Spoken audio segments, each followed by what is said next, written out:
അമൃതം പൊടി വെച്ചിട്ട് വെറൈറ്റി ആയിട്ടുള്ള വായിലിട്ടാൽ അലിഞ്ഞു പോകുന്ന ടൈപ്പ് ഒരു അടിപൊളി 4 മണി പലഹാരത്തിൻ്റെയാണ് ഇന്നത്തെ റെസിപ്പി. ഉണ്ടാക്കിയെടുക്കാൻ നല്ല എളുപ്പമാണ്, നല്ല ടേസ്റ്റുമാണ് ഇത് കഴിക്കാനായിട്ട്. അപ്പോൾ അമൃതം പൊടി കഴിക്കാത്ത കുട്ടികൾക്കൊക്കെ ഈ രീതിയിലൊക്കെ ഉണ്ടാക്കി കൊടുക്കുകയാണെങ്കിൽ തീർച്ചയായിട്ടും ഇഷ്ടമാവും. ഇനി അമൃതം പൊടി കിട്ടാത്ത ആൾക്കാർക്ക് ഒരുപാട് പേര് ചോദിക്കാറുണ്ട് എവിടെ നിന്നാണ് കിട്ടുകയെന്ന്. അംഗനവാടി വഴി കിട്ടുന്നതാണ്. അപ്പോൾ അവർക്ക് ഗോതമ്പൊടി വെച്ചിട്ടും ഇതേ രീതിയിൽ ഉണ്ടാക്കിയെടുക്കാം. അപ്പോൾ ഈ ഒരു പലഹാരം തയ്യാറാക്കി എടുക്കാൻ വേണ്ടിയിട്ട് ആദ്യം തന്നെ ഒരു നോൺ സ്റ്റിക്കിൻ്റെ പാന് സ്റ്റൗവിൽ വെച്ചിട്ടുണ്ട്. എന്നിട്ട് അതിലേക്ക് 1 ടേബിൾ സ്പൂൺ നെയ്യ് ഒഴിച്ചു കൊടുക്കാം.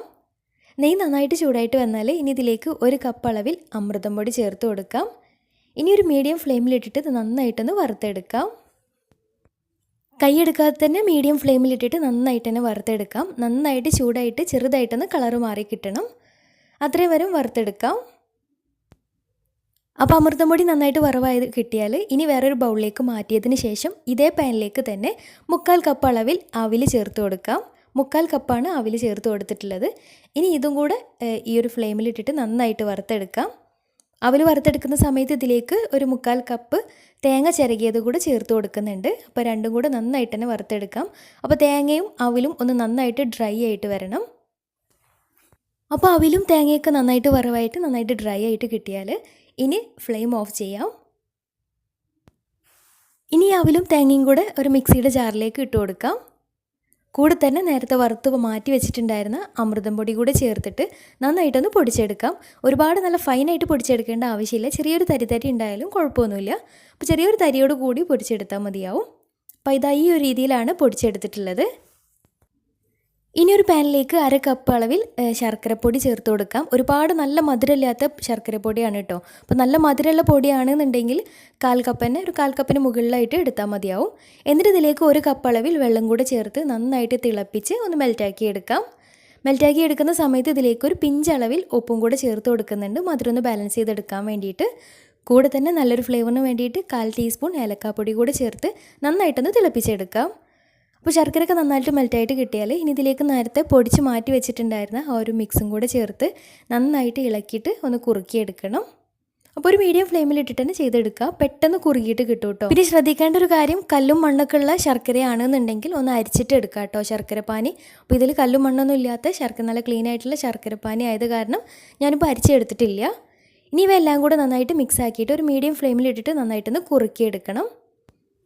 പിന്നെ അമൃതം പൊടി വെച്ചിട്ട് ഒരുപാട് നല്ല നല്ല റെസിപ്പീസ് മുന്നേക്ക് അപ്ലോഡ് ചെയ്തിട്ടുണ്ട്. ഇപ്പോൾ കാണാത്തവരുണ്ടെങ്കിൽ ഒന്ന് കണ്ടു നോക്കുക. അതേപോലെ തന്നെ ചാനൽ സബ്സ്ക്രൈബ് ചെയ്യാത്തവരുണ്ടെങ്കിൽ സബ്സ്ക്രൈബ് ചെയ്യാനും മറക്കരുത്. അപ്പോൾ മിക്സാക്കി എടുക്കുന്ന സമയത്ത് ഇതിലേക്ക് കുറച്ച് അണ്ടിപ്പരിപ്പ് ചെറുതായിട്ട് കട്ട് ചെയ്തിട്ട് അതും കൂടി ചേർത്ത് കൊടുക്കുന്നുണ്ട്. ഇഷ്ടമുള്ള നട്ട്സ് ചേർത്ത് കൊടുക്കുക.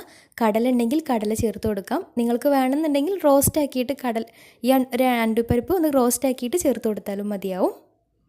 അപ്പോൾ ഇടയ്ക്ക് ഇങ്ങനെ ഒന്ന് കടിക്കാൻ കിട്ടുമ്പോൾ നല്ലൊരു ടേസ്റ്റാണ്. അവസാനം ഇതിലേക്ക് 1 ടീസ്പൂൺ നെയ്യും കൂടെ ചേർത്തിട്ടൊന്ന് മിക്സാക്കി എടുക്കുന്നുണ്ട്. നിർബന്ധമൊന്നുമില്ല, ഒന്നും കൂടി ഒരു ഫ്ലേവറിന് വേണ്ടിയിട്ട് 1 ടേബിൾ സ്പൂൺ നെയ്യും കൂടെ ചേർത്തിട്ട് നന്നായിട്ടൊന്ന് മിക്സാക്കി എടുക്കാം. അപ്പോൾ ഏകദേശം നന്നായിട്ട് തന്നെ കുറുകി കിട്ടിയിട്ടുണ്ട്. ഇനി ഫ്ലെയിം ഓഫ് ചെയ്തിട്ട് ഇതൊരു സെർവിങ് പ്ലേറ്റിലേക്കൊന്ന് സെറ്റ് ചെയ്തെടുക്കണം. അപ്പോൾ അതിന് വേണ്ടിയിട്ട് നെയ്യ് സ്പ്രെഡ് ആക്കിയിട്ടുള്ള ഇതുപോലൊരു പ്ലേറ്റിലേക്കാണ് ഞാനിപ്പോൾ സെറ്റ് ചെയ്തെടുക്കുന്നത്. ഇഷ്ടമുള്ള പ്ലേറ്റിലും സെറ്റ് ചെയ്തെടുക്കാം. അപ്പോൾ എല്ലാതും ഇതിലേക്ക് ആക്കിയതിന് ശേഷം ഒന്ന് നല്ല പ്രസ്സാക്കിയിട്ട് സ്പാച്ചില വെച്ചിട്ടോ അല്ലെങ്കിൽ ഒരു ചട്ടുകം വെച്ചിട്ടോ അല്ലെങ്കിൽ ഒരു സ്പൂൺ വെച്ചിട്ടോ ഒന്ന് പ്രസ് ചെയ്തിട്ട് സെറ്റ് ചെയ്തെടുത്ത് ലെവലാക്കി എടുക്കാം. അപ്പോൾ നല്ല ടൈറ്റായിട്ട് നല്ല നന്നായിട്ട് തന്നെ ലെവലാക്കിയിട്ട് സെറ്റാക്കി എടുത്തു കഴിഞ്ഞാൽ ഇനി ഒരു 15 മിനിറ്റ് ഒന്ന് സെറ്റാകാൻ വേണ്ടിയിട്ട് മാറ്റി വെക്കാം. പെട്ടെന്ന് റെഡി ആയിട്ട് കിട്ടും കേട്ടോ. ഇനി ഇഷ്ടമുള്ള ഷേപ്പിൽ കട്ട് ചെയ്തിട്ട് സെർവ് ചെയ്യാം. നല്ല ടേസ്റ്റി ആയിട്ടുള്ള, നല്ല സോഫ്റ്റ് ആയിട്ടുള്ള, കട്ട് ചെയ്ത് നോക്കുമ്പോൾ നല്ല സോഫ്റ്റാണ്, വയലിട്ടാൽ അലിഞ്ഞു പോകുന്ന ടൈപ്പ് നല്ല സോഫ്റ്റ് ആയിട്ടുള്ള നല്ലൊരു പലഹാരമാണ്. തീർച്ചയായിട്ടും ട്രൈ ചെയ്ത് നോക്കുക. അമൃതം പൊടി വെച്ചിട്ടാണ് ഈ ഒരു സ്നാക്ക് ഉണ്ടാക്കിയിട്ടുള്ളതെന്ന് മനസ്സിലാവേയില്ല. അത്രയും ടേസ്റ്റാണ്, കുട്ടികൾക്കൊക്കെ തീർച്ചയായിട്ടും ഇഷ്ടമാവും. അപ്പോൾ ട്രൈ ചെയ്തിട്ട് നിങ്ങളുടെ ഫീഡ്ബാക്ക്സ് താഴെ കമൻറ്റ് ബോക്സിൽ അറിയിക്കാൻ മറക്കരുത്. അപ്പോൾ ഇന്നത്തെ വീഡിയോ ഇഷ്ടമായെന്ന് വിചാരിക്കുന്നു. ഇഷ്ടമായെങ്കിൽ ലൈക്ക് ചെയ്യുക, ഫ്രണ്ട്സ് റിലേറ്റീവ്സിനൊക്കെ ഒന്ന് ഷെയർ ചെയ്ത് കൊടുക്കാനും മറക്കരുത്. അപ്പോൾ നല്ല അടിപൊളി വീഡിയോയുമായി വീണ്ടും വരാം. അതുവരെ take care, bye, thank U.